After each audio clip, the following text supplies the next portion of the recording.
Hello everybody and welcome back. This is Swati Gupta, chartered accountant.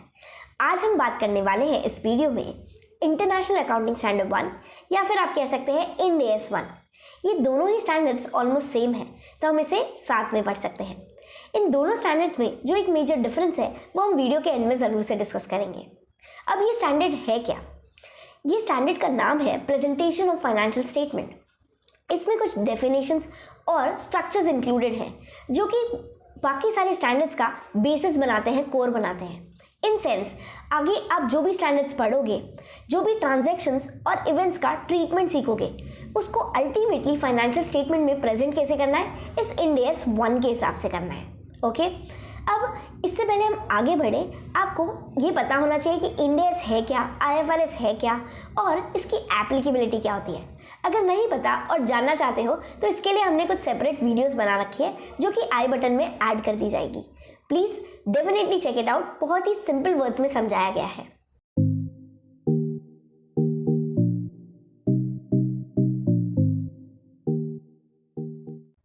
I think we are good to go ahead. Let's begin.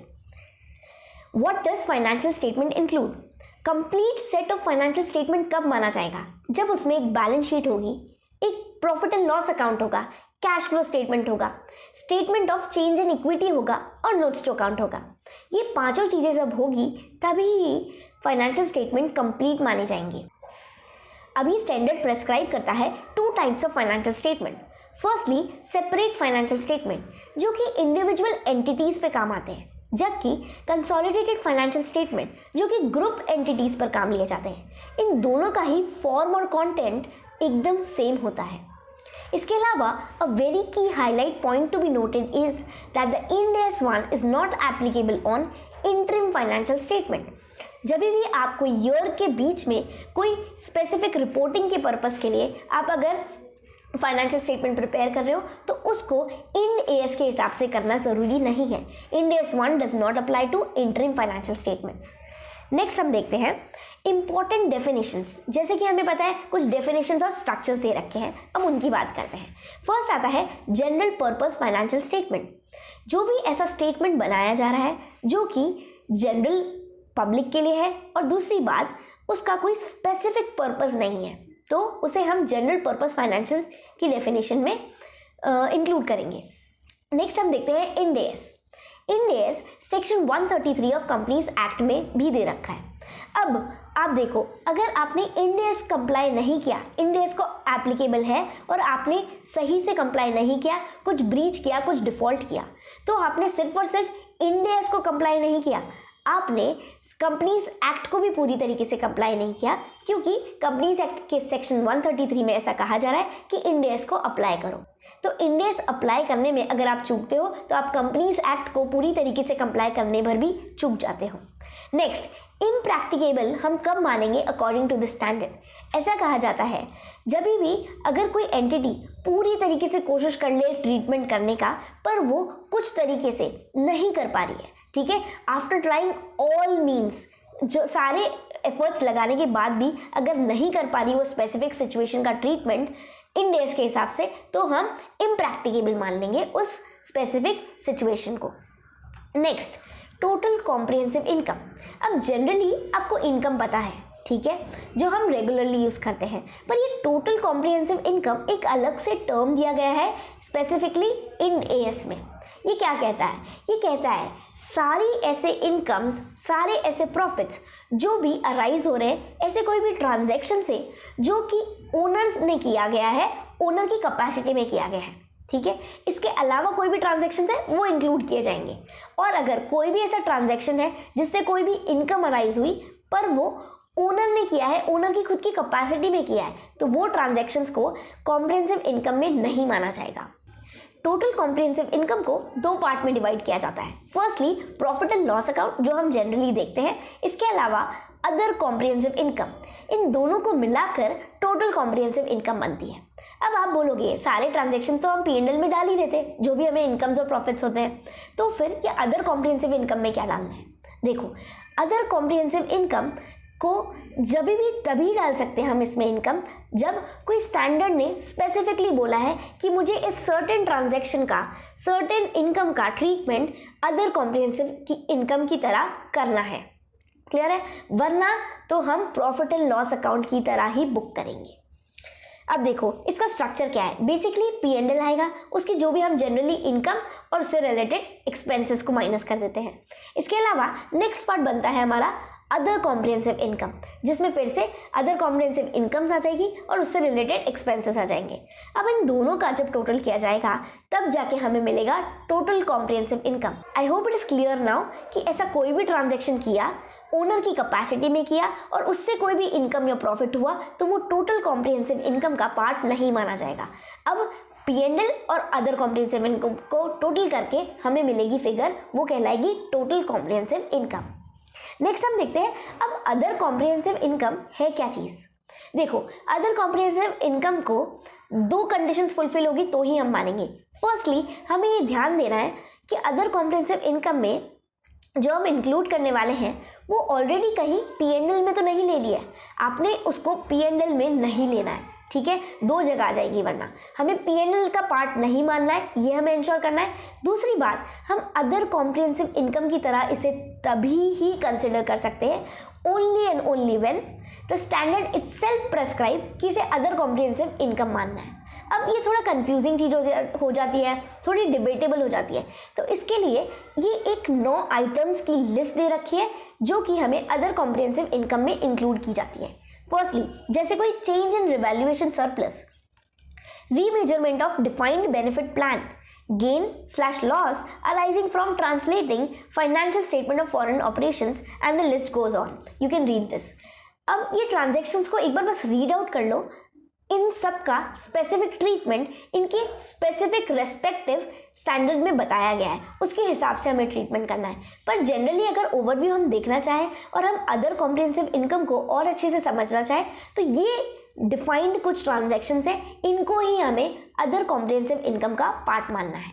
ठीक है, और दूसरी बात क्या ध्यान रखनी है कि वो P&L में ऑलरेडी इंक्लूडेड नहीं होनी चाहिए वो इनकम। नेक्स्ट हम देखते हैं, next features of general purpose financial statement के बारे में बात करते हैं।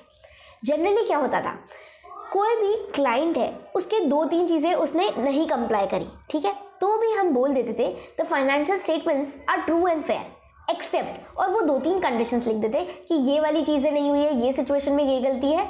ठीक है, क्या करते थे, ट्रू एंड फेयर है बट एक्सेप्ट, और कुछ पॉइंट्स लिख देते थे, क्वालिफाई कर देते थे। ठीक है, पर यहाँ पर स्टैंडर्ड क्या हो बोलता है कि ट्रू एंड फेयर तभी ही माना जाएगा जब कोई अनरिजर्व्ड स्टेटमेंट दिया जाए, मतलब कि कोई भी इफ बट एक्सेप्शन के बिना 100% सही है ऐसा सिचुएशन हो तो ही वो ट्रू एंड फेयर माना जाएगा। दूसरी बात, कोई भी ऐसी अकाउंटिंग पॉलिसी जो गलत है, इनअप्रोप्रिएट है, उसका रेक्टिफिकेशन नोट्स के थ्रू ना किया गया हो, मतलब नोट में लिख दिया हमने कि हमने ये करेक्शन करना है, ठीक है, वो ना किया गया हो। इसके अलावा इंड एस से डिपार्चर तभी ही किया गया है जब इंड एस खुद प्रेस्क्राइब करता है। Whenever it is specifically prescribed by end S तभी ही वो डिपार्चर किया गया है, वरना इंड एस को फुल्ली कंप्लाई किया गया है। अगर ये तीनों कंडीशंस फुलफिल होती है तो ही हम फाइनेंशियल स्टेटमेंट को ट्रू एंड फेयर मानेंगे। नेक्स्ट बात आती है गोइंग कंसर्न की। ये तो हमें पता भी है कि बिजनेस का ना ही कोई इंटेंशन है और ना ही कोई नेसेसिटी है उसे क्लोज डाउन करने की। दूसरी बात आती है अक्रूअल बेसिस ऑफ अकाउंटिंग। यहाँ पर ड्यू बेसिस पे अकाउंटिंग की जाएगी, एक्चुअल कैश के पेमेंट और रिसिप्ट का वेट नहीं किया जाएगा। नेक्स्ट आता है मटीरियलिटी एंड एग्रीगेशन। कोई भी ऐसी मटीरियल चीज़ें हैं वो स्पेसिफिकली शो की जाएगी, जो भी इममटीरियल चीज़ें हैं उसे अग्रीगेट करके ऐसे ही सम अप करके टोटल करके दिखा दिया जाएगा, स्पेसिफिकली बाइफरगेट नहीं किया जाएगा। नेक्स्ट हम बात करते हैं ऑफसेटिंग की। Generally income expenses assets and liability को ऑफसेट करना सही नहीं है, नेट ऑफ करके दिखाना सही प्रेजेंटेशन नहीं है अकॉर्डिंग टू द स्टैंडर्ड। मतलब कि कभी भी सेट ऑफ नहीं कर सकते, कभी भी ऑफसेट नहीं कर सकते, नहीं, ऐसा नहीं है।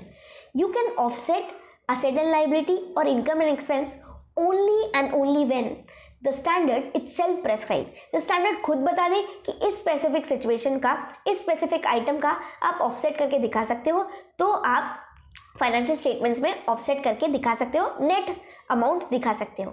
जैसे कि फॉर एग्जांपल एक जनरल पॉपुलर एग्जांपल है डेफर्ड टैक्स असेट और डेफर्ड टैक्स लायबिलिटी। हम दोनों को ही बैलेंस शीट में नहीं दिखाते, हम कैलकुलेशन करने के बाद जो भी नेट बचता है वो एक फिगर दिखाते हैं। नेक्स्ट देखते हैं frequency of reporting once a year. हमें ईयर के बीच दौरान अगर आपने कोई स्टेटमेंट फाइनेंशियल स्टेटमेंट्स बनाए हैं कोई मैनेजमेंट रिपोर्टिंग के पर्पस से या कोई और पर्पस से, तो उसको इंड एज के हिसाब से प्रेजेंट करना ज़रूरी नहीं है। नेक्स्ट आती है कंपैरेटिव इंफॉर्मेशन। जनरली हम देखो क्या बनाते हैं, 2 कॉलमनर बैलेंस शीट बनाते हैं, 2 कॉलमनर P&L बनाते हैं, 2 कॉलमनर कैश फ्लो और 2 कॉलमनर चेंज इन इक्विटी का स्टेटमेंट। ठीक है, मतलब कि करंट ईयर की फिगर्स बताते हैं और पिछले साल की भी फिगर्स बताते हैं, हैंड टू हैंड जस्ट बाजू में।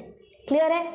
और एक set of notes to account बनाते हैं, तभी ये complete set of financial statement माना जाता है। ये हमने स्टार्टिंग में डिस्कस कर लिया था। अब कुछ ऐसी सिचुएशंस आती है, कुछ ऐसे टाइम आता है जब आपको एडिशनल इन्फॉर्मेशन देनी ज़रूरी होती है। कब? जैसे कि कोई अकाउंटिंग पॉलिसी को चेंज किया है, रेट्रोस्पेक्टिवली चेंज किया है, कोई प्रायर डेट से चेंज किया है, ठीक है, तो उस वक्त पे एडिशनल इन्फॉर्मेशन भी देनी होगी। मतलब कि 2 कॉलमनर बैलेंस शीट इनफ नहीं होगी, अब 3 कॉलमनर बैलेंस शीट देनी होगी। मतलब जो हम करंट ईयर का डेटा दे रहे थे वो देना है, पिछले साल का भी क्लोजिंग भी देना ही है जो दे रहे थे। इसके अलावा पिछले साल के ओपनिंग फिगर्स भी मेंशन करने हैं। देखो जैसे कि 31 मार्च 2021 और 31 मार्च 2020 हम जनरली दिखाते हैं जब भी फाइनेंशियल स्टेटमेंट्स बनाते हैं। अब पिछले साल का ओपनिंग फिगर 1 अप्रैल 2019 भी मेंशन करना है।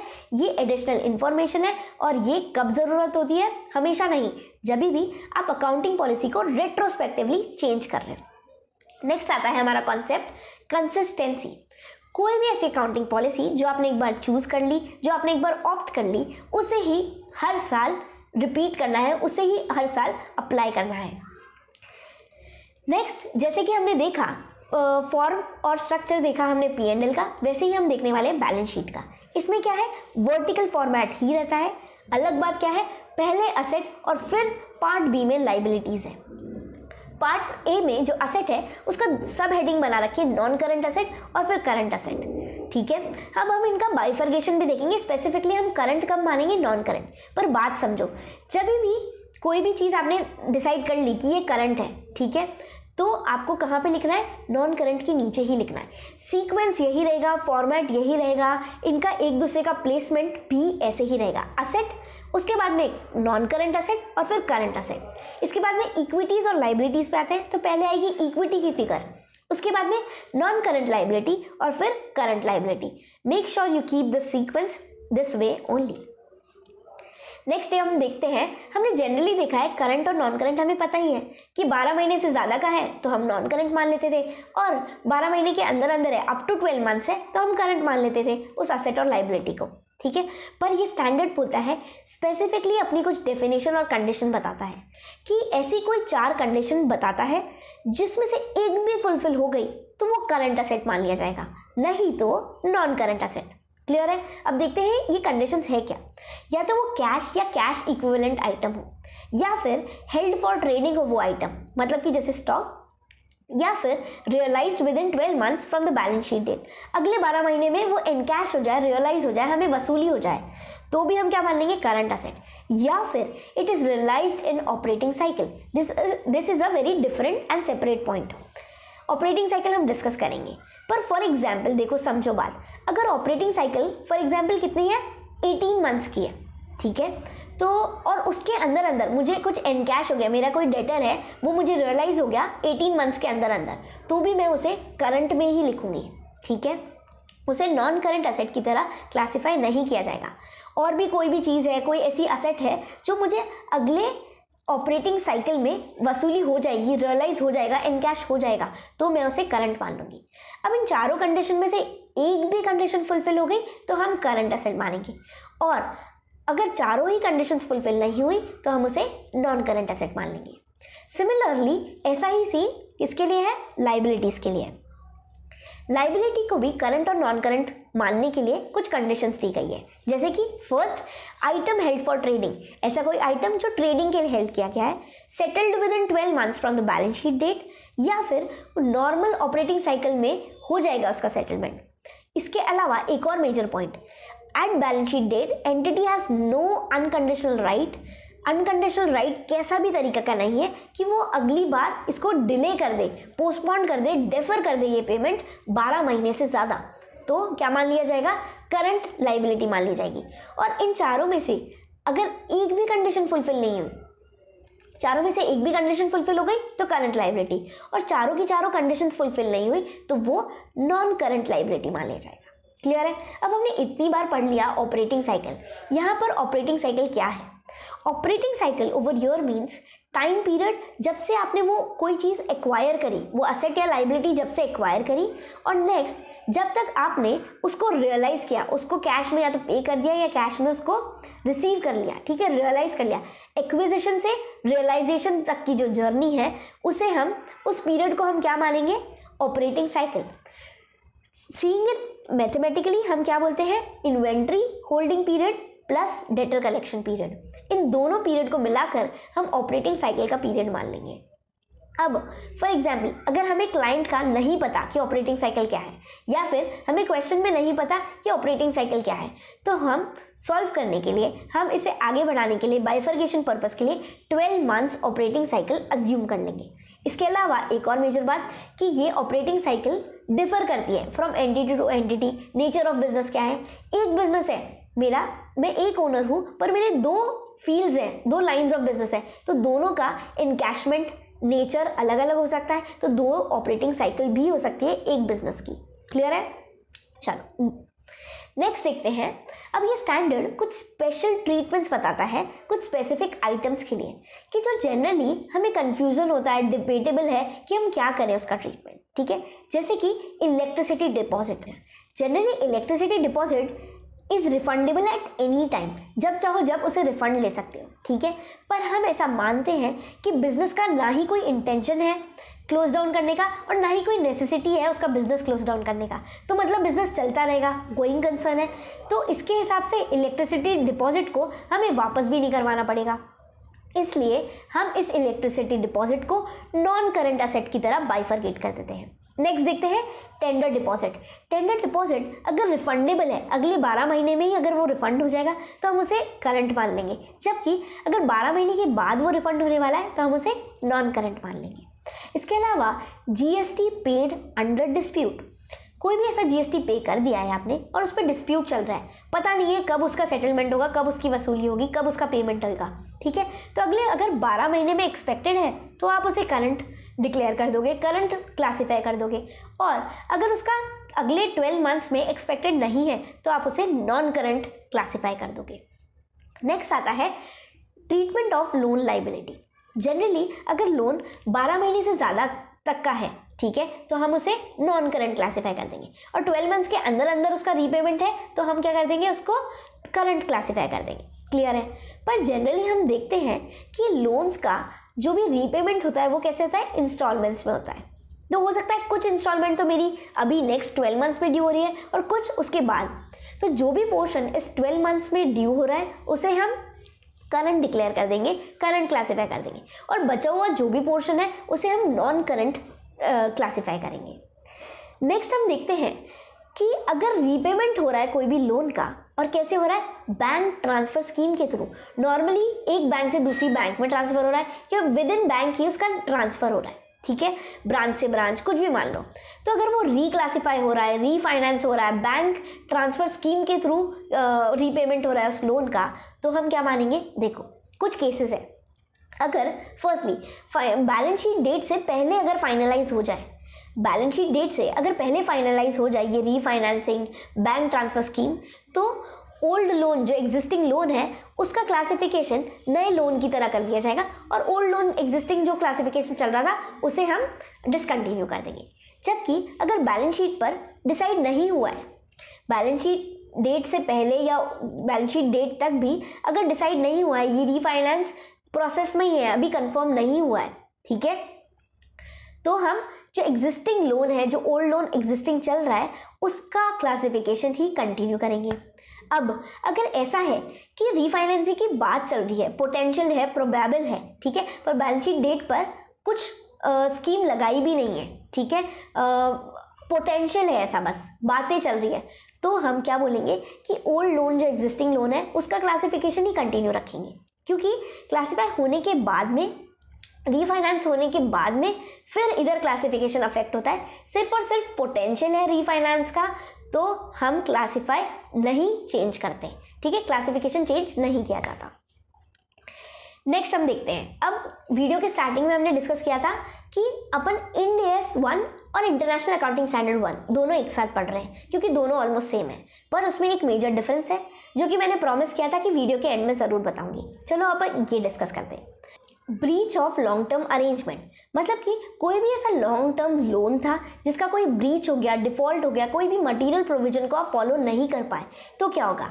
इंटरनेशनल अकाउंटिंग स्टैंडर्ड 1 बोलता है कि अगर ऐसा कोई भी ब्रीच हो गया बैलेंस शीट डेट पर या उससे पहले, तो हम उसे रिक्लासिफाई कर देंगे उस स्पेसिफिक लोन को करंट लाइबिलिटी की तरह, ठीक है। Even if balance sheet date के बाद में उसको करेक्शन भी कर दिया, कोई डिफ़ॉल्ट हुआ था वो भी सही कर दिया, कोई मटेरियल प्रोविजन जो कि नहीं फॉलो कर पाए थे उसको फॉलो भी कर दिया, रेक्टिफाई कर दिया, करेक्ट कर दिया बैलेंस शीट डेट के बाद में, तो भी हम उसे करंट लाइबिलिटी ही मानेंगे। जबकि इंडियन अकाउंटिंग स्टैंडर्ड 1 क्या कहता है, ये कहता है कि अगर ब्रीच हुआ कोई भी प्रोविजन का, ठीक है, लॉन्ग टर्म लाइबिलिटी है, तो उसे हम करंट की तरह क्लासीफाई कर देंगे बैलेंस शीट डेट पर अगर वो बैलेंस शीट डेट के बाद में उसे रेक्टिफाई कर दिया जाता है but before approval of this statement, तो हम उसे फिर से रिक्लासिफाई कर देंगे नॉन करंट लाइबिलिटी की तरह। इंटरनेशनल अकाउंटिंग स्टैंडर्ड क्या कहता है कि हम ये रिक्लासिफाई करेंगे करंट की तरह और उसके बाद में रेक्टिफाई होने के बाद भी हम करंट ही मानेंगे। जबकि इंडियन अकाउंटिंग स्टैंडर्ड क्या कहता है कि हम उसे रिक्लासिफाई कर देंगे, अगर बैलेंस शीट डेट के बाद में रेक्टिफाई कर दिया है तो हम उसे रिक्लासिफाई कर देंगे नॉन करंट लाइबिलिटी की तरह। यही है इस स्टैंडर्ड की हाइलाइट्स, हमने ऑलमोस्ट सारी डिस्कस कर ली है। उम्मीद है आपको अच्छा लगा होगा, पसंद आया होगा और समझ आया होगा मेनली, ठीक है। ऐसे ही पूरी सीरीज लाने वाले हैं हम इंटरनेशनल अकाउंटिंग स्टैंडर्ड्स, IFRS और इंड AS की। बने रहो, साथ साथ चलते रहो, मिलते हैं अपने अगले वीडियो में। Till then take care, be safe, stay tuned.